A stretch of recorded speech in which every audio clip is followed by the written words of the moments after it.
Hello students, हम class 10th का chapter 3 कर रहे हैं जिसका नाम है pair of linear equations in two variables. इसकी एक्सरसाइज 3.5 चल रही है और आज की वीडियो में हम क्वेश्चन नंबर 2 का सेकंड पार्ट कंप्लीट करेंगे। तो जो लास्ट वीडियो है उसमें हमने इसका फर्स्ट पार्ट कंप्लीट कर लिया है। अगर आपने वो वीडियो नहीं देखी है तो मैं यहाँ आई बटन पर प्रीवियस वीडियो का लिंक डाल देती हूँ, आप चाहें तो यहाँ से चेकआउट कर सकते हैं। तो स्टार्ट करते हैं सेकंड क्वेश्चन का सेकंड पार्ट। यहाँ हमारे पास दो इक्वेशंस गिवन हैं और हमें ये बताना है के की वैल्यू फाइंड आउट करनी है। के की किस वैल्यू के लिए जो ये हमारे पास इक्वेशंस हैं इनके नो सॉल्यूशन यानी कि कोई भी सॉल्यूशन नहीं होगा। के की ऐसी वैल्यू फाइंड आउट करनी है जिसके लिए इन दोनों इक्वेशंस का कोई भी सॉल्यूशन ना हो। तो अगर आपको याद हो तो जो हमारी पैरेलल लाइंस होती हैं उनका कोई भी सॉल्यूशन नहीं होता है। तो सबसे पहले हमें वो कंडीशन पता होनी चाहिए जिसके लिए हमारे पास नो सॉल्यूशन आता है, यानी कि जब हम रेशियोज को कंपेयर करते हैं तो वो कौन सी कंडीशन होती है जिसके लिए हमारे पास नो सॉल्यूशन आते हैं। ठीक है, तो वो कंडीशन हम यहाँ लिख लेते हैं। जब हम रेशियो निकालते हैं A1/A2 वो तो इक्वल आता है B1/B2 के, लेकिन जो थर्ड रेशो होता है वो नॉट इक्वल टू होता है, यानी कि नॉट इक्वल टू C1/C2।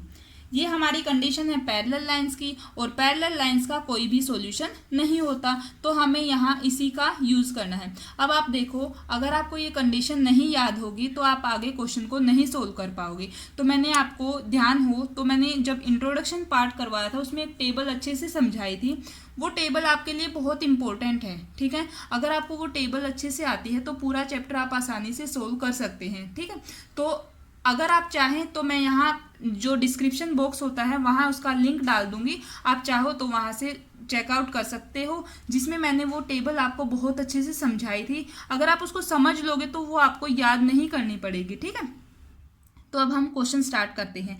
यहाँ हमें यही कंडीशन यूज़ करनी है क्योंकि क्वेश्चन में बोला गया है कि हमें के की ऐसी वैल्यू फाइंड आउट करनी है जिसके लिए इन इक्वेशंस के नो सॉल्यूशन हो।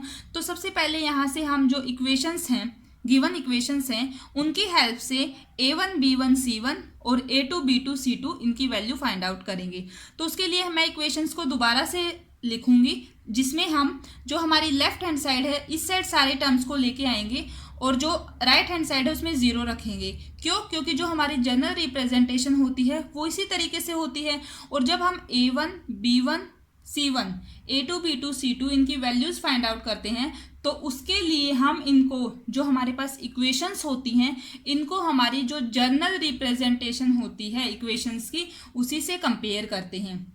आई होप ये सारे पॉइंट्स आपको पहले से भी पता होंगे, फिर भी मैंने आपको एक बार और रिवाइज करवा दिया है।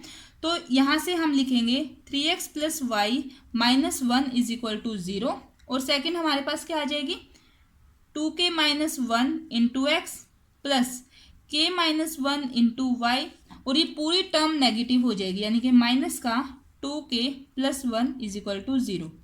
अब हम यहाँ से जो A1B1C1 और A2B2C2 है इनकी वैल्यू निकाल लेते हैं।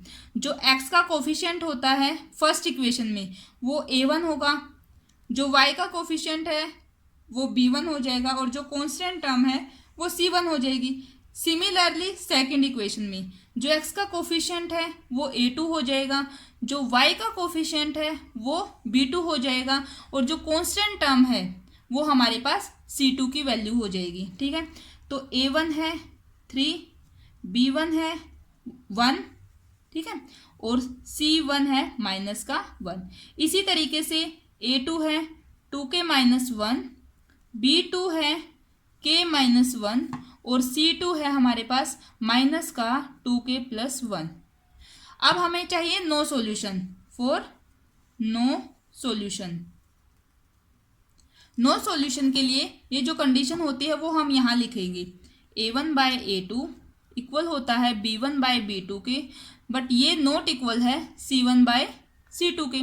तो यहाँ से हम जब रेशियोज निकालेंगे तो यही कंडीशन यूज़ करेंगे। A1/A2 क्या है हमारे पास 3/2k - 1, ये इक्वल होगा B1/B2 के, यानी कि 1/k - 1। नॉट इक्वल टू होगा -1/2 माइनस का 2k प्लस 1। अब क्योंकि ये तो नॉट इक्वल टू है तो इनका तो हम यहाँ कोई यूज कर नहीं सकते, तो इसको तो आप चाहो तो ना भी लिखो, बट ये कंडीशन लिखनी जरूरी है।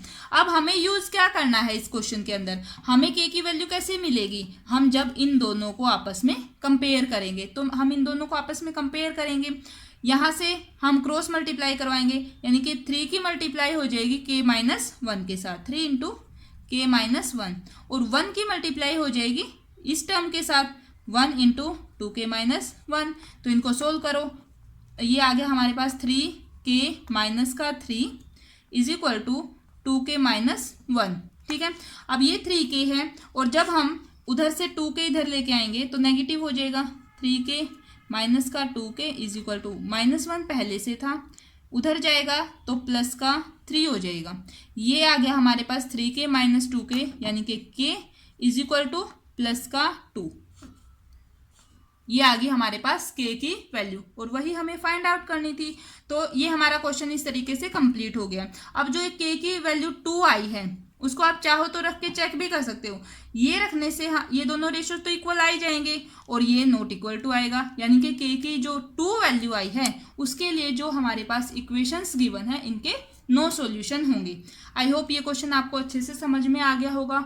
अगर किसी को कोई भी डाउट होता है तो आप नीचे कमेंट कर सकते हैं, इसी क्वेश्चन से रिलेटेड नहीं, अगर पिछले किसी भी क्वेश्चन से अगर आपको कोई भी डाउट है तो आप नीचे एक कमेंट कर सकते हैं। ठीक है, तो फ्रेंड्स ये थी हमारी आज की वीडियो। अगर आपको इस तरीके से अच्छे से क्वेश्चन समझ में आ रहे हैं, आपको मेरी वीडियोस हेल्पफुल लग रही हैं, तो प्लीज़ वीडियो को लाइक करना, चैनल को सब्सक्राइब करना और अपने फ्रेंड्स के साथ शेयर करना। Thank you.